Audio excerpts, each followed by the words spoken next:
Hello everybody, SeaSlug here and welcome back to more Let's Play Pokemon Ruby. In the last part, we caught a bunch of Pokemon and actually there was a few that I actually missed and I'm gonna show them on screen as soon as we get into this battle right here. And also, I did a little bit of off-screen training and got my rolls to level 6, so now it has confusion and you know what? Damn it. This guy has a Poochyena and, Brault is kind of back to having no move, so... Oh, I traced Runaway, so... yeah, I'm gonna have to switch into my Mudkip once again. But, yeah, I got confusion on that thing, which is really nice. I actually thought Ralts was gonna learn it at a, much higher level, but nope, they decided to be nice, and it's just, level 6. So, one more Water Gun ought to kill this Poochyena, and, the two Pokemon that I caught off screen were, the first one is a Wingull. Now, Wingull, thankfully I only have to catch one Wingull because later on we're going to be finding its evolution, Pelipper. And I really like Pelipper. Pelipper is mainly my, HM slave for, Fly and Surf, since it gets both those HMs. And, I really like Pelipper. It's a pretty good HM slave for Fly. However, now with X and Y, we kind of have Talonflame with the ability, what's it called, Flame Bodies. So you use that to attack the eggs faster. So yeah, Talonflame is probably up there with Pelipper. Pelipper, since I can learn Surf as well, and since we're in Hoenn and there's a crap ton of water everywhere, Surf is pretty useful here. And this Nincada has Compound Eyes. Yeah, this is a new Pokemon that we can catch. I'm pretty sure we can't catch this little guy just yet. I'm pretty sure we're gonna have to wait till we get on to I think it's the next route officially, because I don't know. I don't remember. I think we got it onto Route 104. And I think as soon as we get out of this forest, we're technically gonna still be in Route 104. And man, just look at that roll. It just takes down that Nincada really fast. And god damn it, wild Pokemon. And I decided I'm actually gonna wait until I get I'm gonna wait until much later on in the game before I decide to add another Pokemon to my team. Over here we got some trees that we can't pass, but it's not too big. It's not really that huge of a deal. We're gonna get cut later on, or actually we're gonna get it pretty soon. But of course, we have to beat a gym battle to be able to use that outside of battle. But anyway, yeah, here we have some berries. Yeah, throughout Hoenn there are these little spots of dirt where you can plant berries, and if your battery on your Ruby, Sapphire, Emerald game ran out, then the berries you plant really aren't gonna grow. I mean, they're not gonna grow, but on the other hand, if you find a berry tree, it's also not gonna go away if you decide you're not gonna pick it up for some reason. But yeah, overall, if your battery doesn't work on your Ruby, Sapphire, I mean, you can still play the game, you can still save it, and I would imagine that wouldn't really bug a lot of people if you couldn't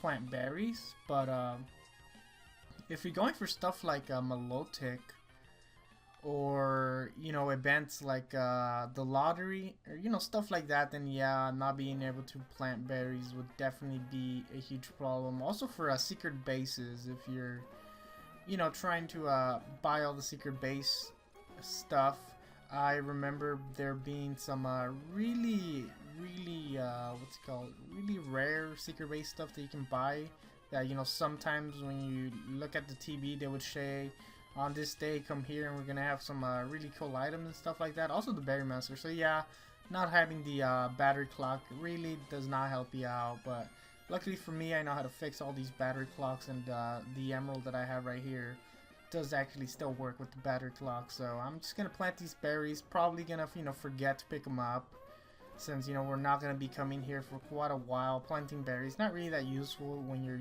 beating the game, or at least until you get Fly. I mean, when you get Fly, then you can probably fly to where you planted berries. Anyway, here we have a Zigzagoon. Speaking of Zigzagoon, I actually want to check right now to see if mine picked up an item, because I really like Zigzagoon. I don't know if I mentioned this before, but Zigzagoon's pickup is really useful, and especially since you know you're most likely going to have a Zigzagoon in your party for stuff like Anik. It's got an item. What is it? It's a super potion. Not bad. Anyway, over here we got some more trainers. We got this lady that I kind of want to pass, and damn it. Okay, at least I passed that one. But anyway, the other Pokemon that we caught in the forest, or you know that I kind of caught off screen, is Slackoff. It evolves into Biggeroff. I don't know what level, and then it finally evolves into its final evolution is Slacking. There we go. Slacking is really powerful. It has some really high base stats, and a lot of HP, I believe, and it's also not really that slow. Actually, it's pretty fast. Yeah, it's basically got some really huge legendary stats, and it would definitely beat Uber if it wasn't for its ability that they gave them. I mean, the ability they gave him, they you know, pretty much gave it to him just to, you know, stop him from being so broken. But if you're in a double battle and you know you want to trick it off, or you know skill swap it off, there's actually a boss battle in Coliseum where a Slow King and a Slacking will actually, you know, do that. Use the skill swap to, you know, take off that annoying ability from a Slacking and then just completely destroy you. What is that ability actually? I don't even remember it. I honestly can't even remember it. I can't remember. I mean, I know what it does, but I just cannot remember what it is. The ability actually haven't mentioned what it is, but basically, one turn you move, the next turn you're just loafing around. So it's basically like, you know, one turn you use a Hyper Beam, then the next turn you kind of have to recharge. Really not that good. I mean, even though it has some really nice stats, it's really, that thing is really not like, you know, high up on the tiers, just because losing a turn or losing a move in a battle is really not the best thing to do. And in the doubles battles, if you know you can't get rid of that right away, I mean, you can't even switch out, I believe. I'm pretty sure you can't even switch out, you know, when you're loafing around. So if you could switch out, that would actually be kind of good, because, you know, I mean, it might be kind of obvious that you're gonna switch out, but on the other hand, you could potentially stay in. So I don't know, that's lacking some really high stats. Unfortunately, no real way to get rid of its ability in a singles battle. Anyway, here we got ourselves the HM01. HM01, you actually do not need this TM at all to beat the game. It is not required at all. So sometimes I might actually pass the game without actually getting this. Of course now I actually always get this TM.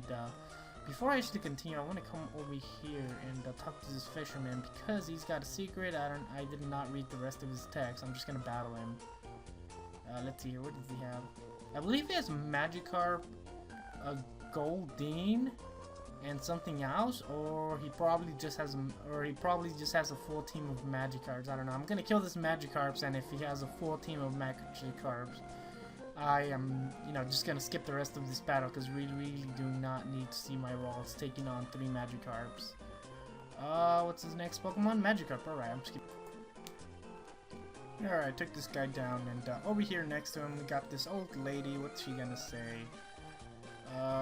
Take this with you. So yeah, she's gonna tell you that, or she's gonna give you a berry, and then afterwards she says, oh, you must be a trainer. No, trainers often make Pokemon hold the berries and, you know, use them up. So she's basically telling you, don't be a dumbass and waste all your berries, because if you basically the best way to get berries in this game would be to, you know, plant them. And if you get a new berry, I would say, you know, plant them. I would say plant them carefully, because there are some really rare berries that you only get one of. And actually, did I do this doubles battle? No, I did not, and I should have probably went into my team and put my Mudkip in the second slot, because it's a double battle, and these 2 trainers will not battle you whatsoever if you do not have 2 Pokemon. But yeah, Zigzagoon's probably gonna get some huge level ups in this battle. Anyway, I'm gonna go for that Lotad, because I'm kind of scared that C-Dot might take the opportunity to, you know, do that whole, what's it called actually? I don't even remember. The bite thing. So yeah, I'm just gonna go after Lotad. That C-Dot's really not gonna be doing anything for the next couple turns, and the tackle should take that thing down. Fusion, and it's dead. So yeah, Ralt is really being a good partner right now. It's not as high level as my Mudkip is right now, but you know, it'll get there. It'll get there soon. So anyway, let's take down the Sea-Dog. And I really like how these two trainers here introduce you to the first double battles in the game, and they both use... God damn it! Well, there goes my Ralt. Good thing we're at good thing we're, you know, close to a Pokemon Center. But yeah, I really like how this first double battles has the two first version exclusive Pokemon that you can actually find. So, no, that's really nice. And speaking of which, I actually should be trading over those three Lotats later on. I don't know when I want to do it. I know I don't want to actually wait till the end of the game to trade over all the exclusives that you can only get in Sapphire, but I want to do it soon, but I can't really do it right now because, you know, I'm recording. I'm on my DS, and unfortunately, they don't. The DS does not have a link cable option. You know, that's a really disappointing thing. I mean, I understand that you know, probably just make it more expensive, and I don't know. You know, I really don't get it. I mean, I understand on the DS Lite why they wouldn't put it there, but actually, I'm trying to decide, do I want to go this way and continue the game, or do I want to take on... You know what's great? I'll come over here first. Or actually, you know what's great? I'll take on the gym. Yeah, I'll just take on the gym. I'll take on the gym. You know what? I'll probably just beat the gym leader and then just call it a video, because I'm already up. I'm already at like 12 minutes, and I don't think there's any... I don't think any part of this video I'm gonna end up cutting, because, you know, nothing... Well, besides the, yeah, whatever, just take on the gym anyway. Level 10 Geodude, hopefully, god damn it. Ralt, it doesn't look like you're gonna be able to take on this Geodude. I'm just gonna switch out. Alright, 3 water guns to 3 Geodude's faces later, and the battle's over, so... I really wish I had the damn XP share, because, I don't know, I could have switched out into my Ralt and, you know, had it gain some experience that way, but I really did not feel like switching out. Okay, this is the second guy before, you know, the gym leader, and let me see here. What is this guy? This guy, well, this gym is obviously a rock gym, so that's 2 rock, actually that's 3 rock gyms that are, you know, the first gym in the game. And this guy's Geodude is level 10. I think this one's actually a slightly higher level. It's going for defense close, so you know what? I think I'm just gonna confuse it. I'm gonna see if I can take this thing down with confusion. It's going for that mud shot. Actually, what is that thing? It's going for that move that lowers it. God damn it, Ralts. I was hoping you'd at least take, you know, take one more hit and then kill it off, but I guess not. So yeah, this Geodude is really no threat. And with that, we're at the gym leader. I'm just gonna go and heal up real quick. I really don't think my Ralts will be able to, you know, help me out too much, but still, it'd be nice if we could get a few more levels.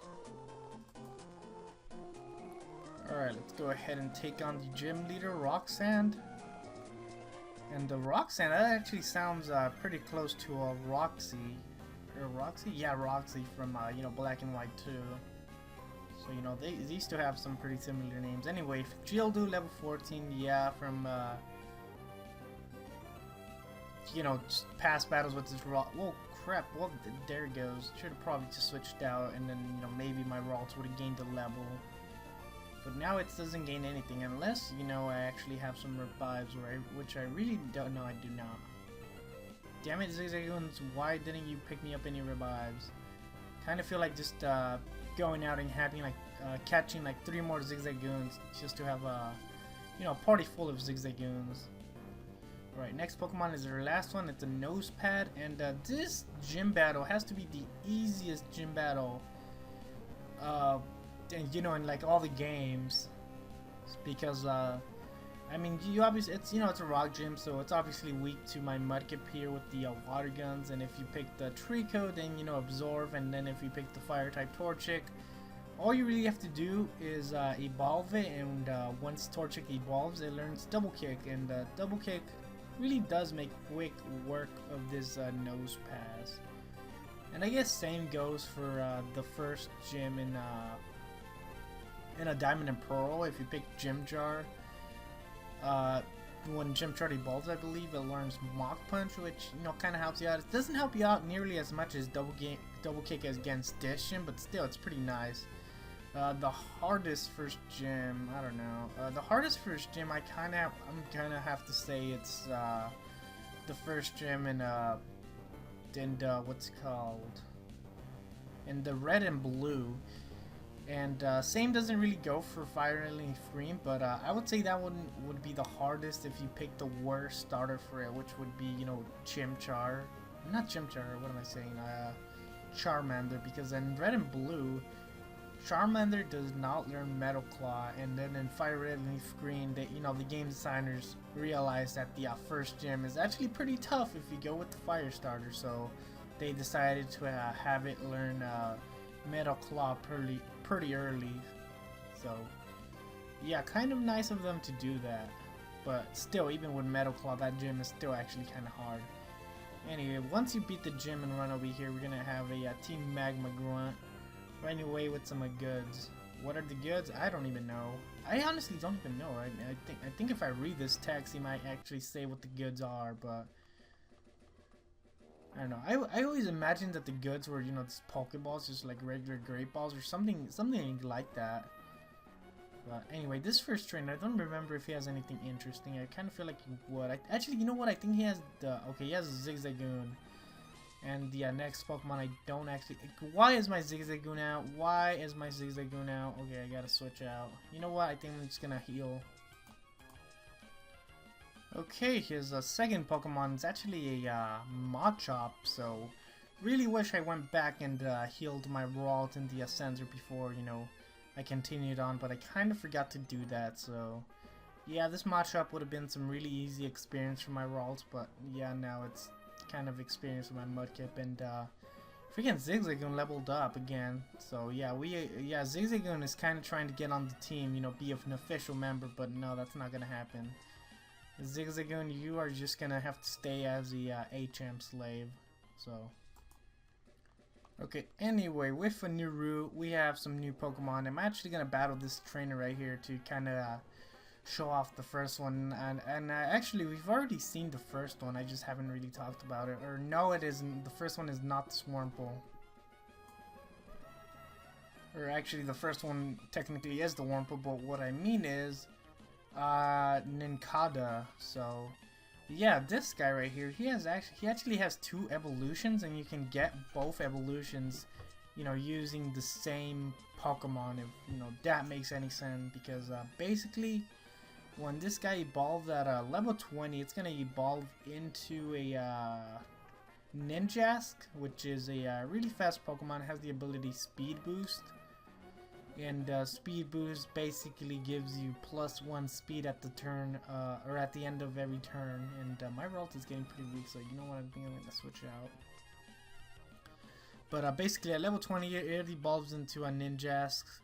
And if you have an extra slot open in your party, you will actually end off with a Shed Ninja, which I am assuming, it's the shell.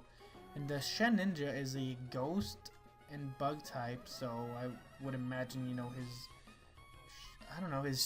the skin that Nincada shedded just gets possessed or something. I don't know. There's probably something more to that, but Shen Ninja is actually a really interesting Pokemon that kind of had my imagination when I was a kid, because Shen Ninja has 1 HP, and you may think that that 1 HP is actually really terrible, and it actually is, but it has something else that kind of makes up for it, which is the ability, which is Wonder Guard, which basically protects you from everything that's not super effective. Unfortunately for Shedinja, it's a bug type alongside with a ghost type, and those two types kind of don't really cover one another. So let me see, how many weaknesses does that thing actually have? It has, let me see here, it has Dark Ghost, let's see here, Flying, Fire, and I think that's actually all of them. So yeah, it has 4 weaknesses. Does it? I could have sworn it had more weaknesses, but I really can't think of any. So yeah, that is basically gonna do it for this episode. Uh, there's actually one more Pokemon in this route that we can catch, but I'm probably not gonna catch it in this route just because you know, it's gonna be a lot easier to catch it up in the incoming cave that we're getting to. But yeah, that's gonna do it. And you know what? Screw it. Since I found this guy, I was actually gonna look for an Inkada just to you know, show the gameplay of me catching that thing. But you know what? Screw it. We have a Whismur here, and it's gonna go for Uproar. It's blocking any sound moves. Also, Pokemon can't go to sleep while there's a Uproar going. So hopefully this Pokeball catches it. I'm really hoping it would catch it.